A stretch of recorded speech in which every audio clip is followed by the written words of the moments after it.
नमस्कार. तर गेल्या वेळी आपण पाहिलं होतं की इयागो आपल्या ध्येयावर ठाम आहे. काही झालं तरी ऑथेल्लोचा नाश करायचा हा त्याचा ध्यास आहे आणि ते करण्याची त्याची पद्धत ही बुद्धिबळाच्या चालींच्या सारखी आहे.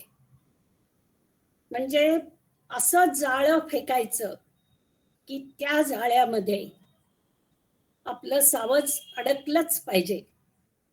आणि बुद्धिबळात ज्याप्रमाणे एकटा कुठलाही त्यातलं जे नाणं नव्हे पण नरद म्हणतो ते एकच नाही, 3-4 वापरून त्या राजाला मात द्यायची आणि यासाठी लागणारी बुद्धिमत्ता त्याच्याकडे आहे. त्याच्या बुद्धिमत्तेमध्ये मानसशास्त्राचा समावेश आहे. त्याला बरोबर कळतं कोण काय लायकीचं आहे, योग्यतेचं आहे आणि कुणाला कसं वापरता येईल. जशा प्याद्याच्या आणि वजिराच्या वगैरे हालचाली माहिती असतात बुद्धिबळ खेळणाऱ्याला, तसं याला माहिती आहे की हे प्याद किती घरं जाऊ शकेल, हा घोडा कुठल्या प्रकारे चाल करेल किंवा हत्ती कसा जाईल. आणि त्यानं जे ठरवलंय की ऑथेल्लोचा नाश करायचा, त्यासाठी वापर करायला त्यानं कॅशियो इज अ प्रॉपर मॅन असं ठरवलंय. कारण ध्येय त्याचं असं आहे की ऑथेल्लोचं हे जे सुंदर आणि वेगळ्या प्रकारचा अनोखा विवाह झालाय तो उद्ध्वस्त करायचा आहे त्याला. आणि त्यासाठी संशय ही फारच उपयुक्त अशी चीज आहे याची त्याला जाणीव आहे. आणि मग कुणावर संशय घेता येईल तर हा कॅशियो जो आहे, पहिल्या अंकात आपण पाहिलंय पहिल्या काही सीन्स मध्ये की तो कसा आहे, तर अगदी टिपिकल व्हेनेशियन आहे आणि त्याचे मॅनर्स वगैरे सगळे सॉफिस्टिकेटेड आहेत. पार्श्वभूमी कुठली तर ऑथेल्लो हा रासवट जरी शूर असला तरी सुद्धा हँडसम हा शब्दही त्याच्या जवळ फिरकणार नाही आणि त्याच्या अगेन्स्ट त्यानं कॅशियोला निवडलंय. आणि मग आता तो जणू काही पटाकडं बघतोय आणि ठरवतोय to get his place and to plume up my will in double knavery let us see. स्वतःशीच विचार करतोय काय करायचं तर अब्यूज ऑथेल्लोज इयर, ऑथेल्लोचे कान भरायचे. That he is too familiar with his wife, he hath a person and a smooth dispose to be suspected. कोणालाही संशय येऊ शकेल अशा प्रकारचं त्याचं वर्तन असतं. आणि त्यामुळं समजा असं म्हटलं की बघा हा किती सलगी करतोय, तर ते दाखवता येईल, त्या दोघांची सलगी दाखवता येईल, हा या प्याद्याचा कॅशियोचा उपयोग आहे. आणि पुढं काय करायचंय दुसरे कुठले आहेत तर मूळ, हे त्याचं मानसशास्त्राचं चिंतन आणि वाचन आहे. मूर कसा आहे तो म्हणतोय फ्री अँड ओपन नेचर, सरळ मनुष्य आहे आणि मला तो प्रामाणिक समजतो, याचा फायदा घ्यायचा आहे. आणि मलाच नव्हे तो कुणावरही सहज विश्वास ठेवतो. आणि त्यामुळं will as tenderly be led by the nose as asses are. गाढव जसं वळवावं तसं वळतं, तसं त्याला सहज अल्लद वळवता येईल. I have it. आणि हे फिक्स केलं त्यानं आता. It is engendered hell and night. ही दोन्ही निगेटिव्ह नकारात्मक तत्व एकत्र आणून must bring this monstrous birth to the world's light. योजना मनामध्ये पक्की झाली आणि ही योजना आता जी राक्षसी योजना आहे मॉन्स्ट्रस बर्थ, ती आता मला साकार करता येईल. हे सगळं त्याचं कपटी चिंतन आहे. इथं पहिला अंक संपतो. तेव्हा पहिल्या अंकाची जी काय कर्तव्य म्हणू आपण असतात ती इथं केलेली आहेत. म्हणजे पार्श्वभूमी आपल्याला सांगितलेली आहे आणि यातल्या नायकाचं, खलनायकाचं ध्येय काय आहे ते अपोजिट साइड्स आपल्याला दाखवलेलं आहे. की ऑथेल्लोला बिचाऱ्याला आपली ही जी नवपरिणीत सुंदर वधू, एखादं देवतेचं वरदान असल्याप्रमाणे असलेली ही वधू, त्याला आपलं सुखानं नांदायचंय की हे अयाचित मिळालेलं धन जपून ठेवून त्याला जगायचं आहे, संसार करायचा आहे. आणि त्याच्या विरुद्ध एखाद्या मूर्तिभंजकाप्रमाणे हा इयागो ठाकलेला आहे आणि याची या ऑथेल्लोला काही कल्पना नाहीये. ऑथेल्लो हा त्या ड्यूकला सांगून युद्धावर गेलेला आहे आणि इकडे इयागोच्या मनामध्ये हा सगळा बेत शिजतो आहे. तर दुसऱ्या अंकातल्या या पहिल्या प्रवेशामध्ये आपल्याला असं सांगितलं जातंय की our wars are done. Michael Cassio, lieutenant to the warlike Moor, Othello is come on shore, ही प्रेक्षकांच्यासाठी दिली जाणारी माहिती आहे. हाच Cassio, though he speak of comfort touching the Turkish loss, yet he looks sadly. तो आलाय किनाऱ्यावर पण त्याला दुःख का आहे तर praise the Moor be safe.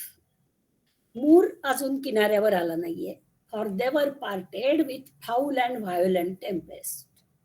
वादळ झाल्यामुळं त्यांची चुकामुक झाली आहे, त्याचं जहाज कुठेतरी दुसरीकडे गेलंय म्हणून हा कॅशिओ चिंतेत आहे. आणि मग मॉन्टॅनो विचारतो, but good lieutenant, is your general wived? तर त्याचं लग्न झालंय का हा प्रश्न या मॉन्टॅनोनं विचारलाय. प्रेक्षकांना याचं उत्तर माहिती आहे पण बाकीच्यांना माहिती आहे की नाही यासाठी हा प्रश्न आहे. आणि त्याचं उत्तर देताना आपल्याला कॅशिओच्या डेस्डेमोना विषयीच्या भावना सांगितल्या गेल्या. तो म्हणतो, अहो लग्न झालंय म्हणजे काय, मोस्ट फॉर्च्युनेटली, अगदी भाग्याचा आहे तो. He hath achieved maid that paragons description and wild fame. वर्णनाच्या पलीकडची आणि अत्यंत सुप्रसिद्ध असलेली द डिव्हाइन डेस्डेमोना, ती स्वर्गीय आहे असं तो म्हणतोय. त्याच्या शब्दाशब्दातून आदर आणि प्रेम निथळतंय. Hail to thee lady and the grace of heaven, ती खरोखरच स्वर्गाची ग्रेस आहे, स्वर्गाला स्वर्गत्व प्राप्त करून देणारी अशी Desdemona. She that I spake of, our great captain's captain, आता ती त्याचीच कॅप्टन झाली आहे. Left in the conduct of the bold Iago, whose footing here anticipates our thoughts. तेव्हा ही डेस्डेमोना इयागोच्या देखभाली खाली ठेवलेली आहे आणि अर्थात त्याची पत्नी एमिलिया, ते दोघ जण तिची काळजी घेत आहेत. And behold the riches of the ship is come on shore.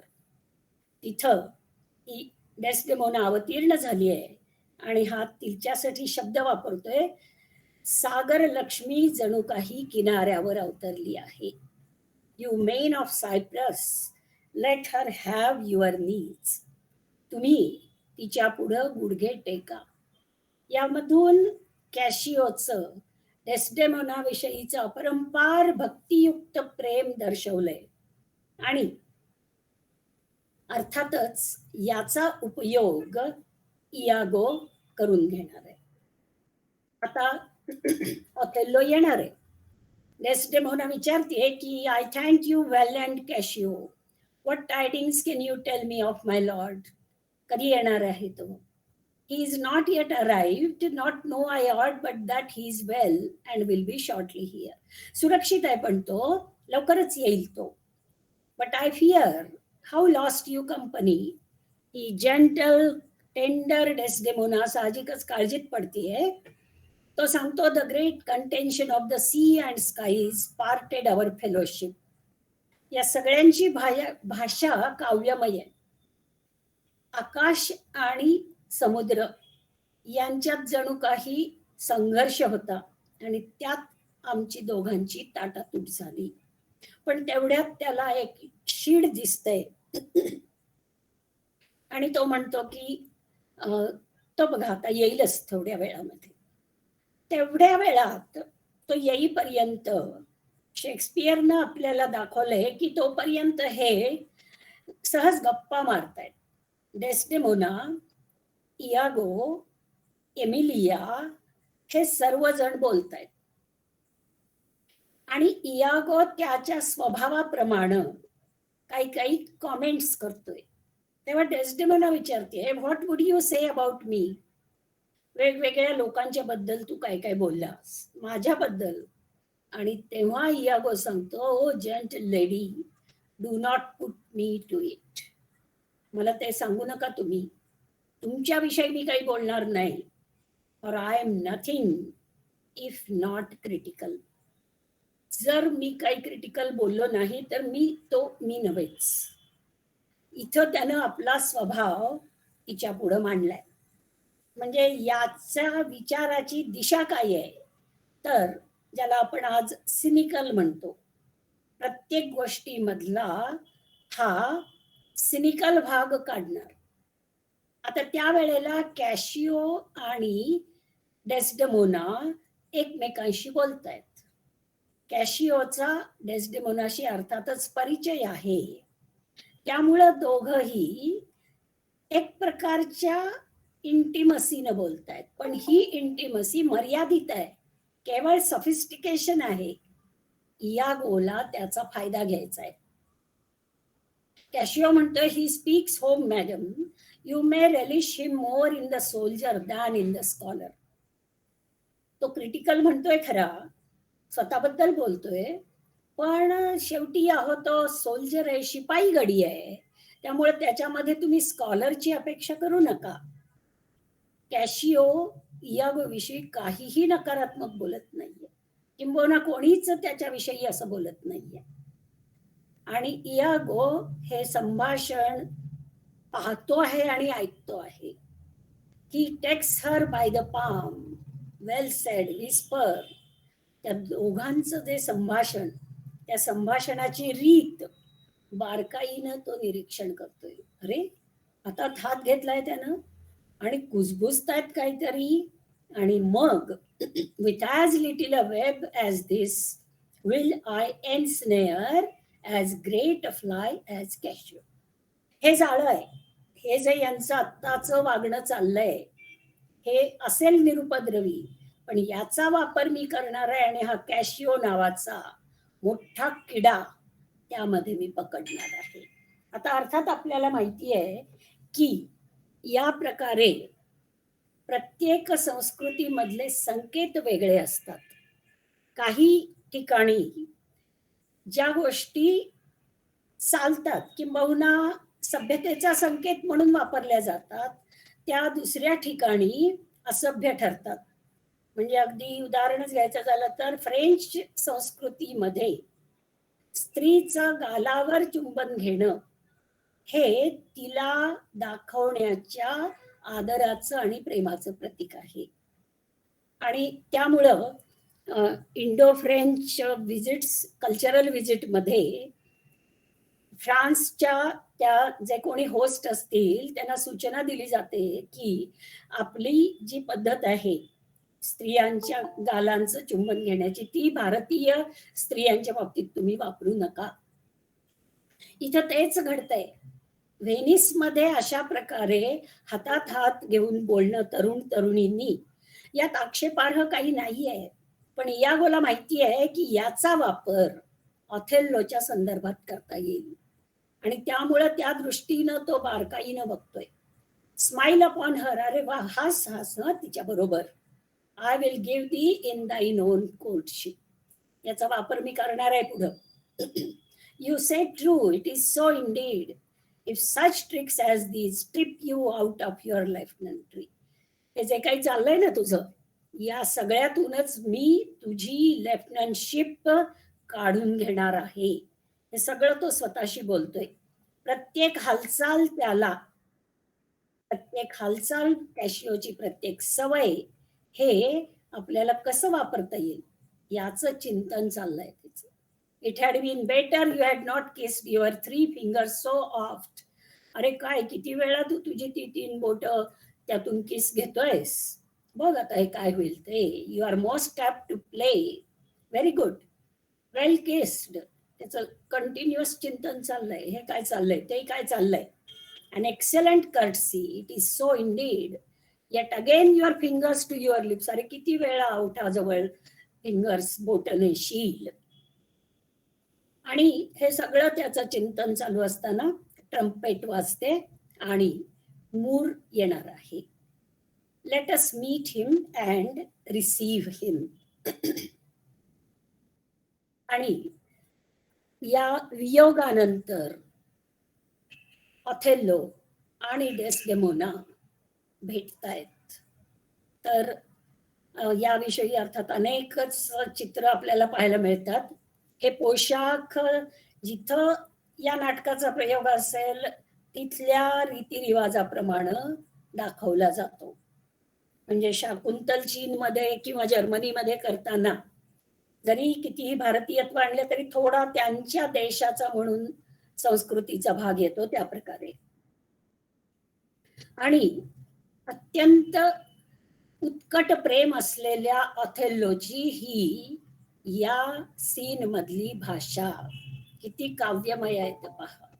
Othello तिला म्हणतोय की you are my fair warrior. तूच खऱ्या अर्थानं जणू काही युद्धावर जाण्यास योग्य आहेस. It gives me wonder great as my content. माझं मलाच आश्चर्य वाटतंय आणि समाधानानं माझं हृदय भरून आलंय to see you here before me. O my soul's joy. अगदी तू माझं आनंद निधान आहेस. माझ्या आत्म्याचा सर्व आनंद तूच आहेस. आणि if after every tempest come such calms may the wind blow till they have wakened death. शिपाई गडी आहे तो आणि तरी कसा रोमॅन्टिक आहे आणि त्याची भाषा एखाद्या कवीसारखी आहे. असं हे व्यामिश्र व्यक्तिमत्व आहे. एका बाजूला तो कशा कशातून गेलाय. आपण पाहिलंय नरभक्षकांच्या सहवासात किंवा गुलाम म्हणून विकलं जाणं, दगडधोंड्यांच्या मध्ये प्रवास करणं, हे सगळं करताना या कातळाच्या आत केवढा काव्याचा झरा आहे हे खरोखर आश्चर्यकारक आहे. अगदी रोमॅन्टिक आहे हा. आउट अँड आउट जसं आपण म्हणतो, इंच अँड इंच रोमॅन्टिक आहे त्याची ही भाषा. की प्रत्येक वादळानंतर अशी शांती लाभणार असेल तर किती का वादळ होईना. आणि ती वादळ कशी, वेकंड डेथ, मृत्यूला जागवणारी कितीही वादळ आली तरी परवा नाही. त्या वादळांच्या नंतर जर अशी शांती लाभणारा असेल तर मृत्यूला जागवणाऱ्या वावटळी उफाळेनात का. I don't care. ते सगळं मला केवळ तुझ्याकडं पाहून सहन करता येईल. Let the labouring bark climb hills of seas. म्हणजे समुद्रांच्याच जणू काही टेकड्या झाल्या इतकी उंच वादळ लाटा जाऊ देत. किती हाय, ऑलिम्पस हाय. आणि आपण पाहिलंय अगदी सुरुवातीलाच मी म्हटलंय की शेक्सपिरियन ट्रॅजेडी ही ग्रीक ट्रॅजेडीच्या पाऊल खुणांच्या वरून जाणारी तर असतेच, पण फार मोठा युरोपियन साहित्याचा भाग हा ग्रीक पुराणातल्या साहित्यातल्या उपमांनी भरलेला असतो. शेक्सपियर त्याला अपवाद नाही.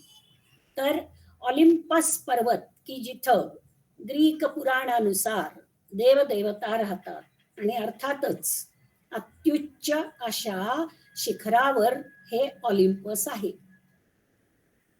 त्या शिखरापर्यंत जरी समुद्राच्या लाटा नव्हे, त्या लाटावरचं गलबत जरी तिथपर्यंत गेलं, एवढं वादळ जरी झालं तरी सुद्धा मला त्याचं दुःख नाही. कारण या वादळातून जाताना, हे वादळ साहताना सोसताना मला तू दिसत असशील आणि या वादळानंतर तुझी भेट होणार आहे. या जाणीवेनं मी ते वादळ पार करीन. अशी ही अत्यंतिक काव्यमय भाषा ऑथेल्लो वापरतोय.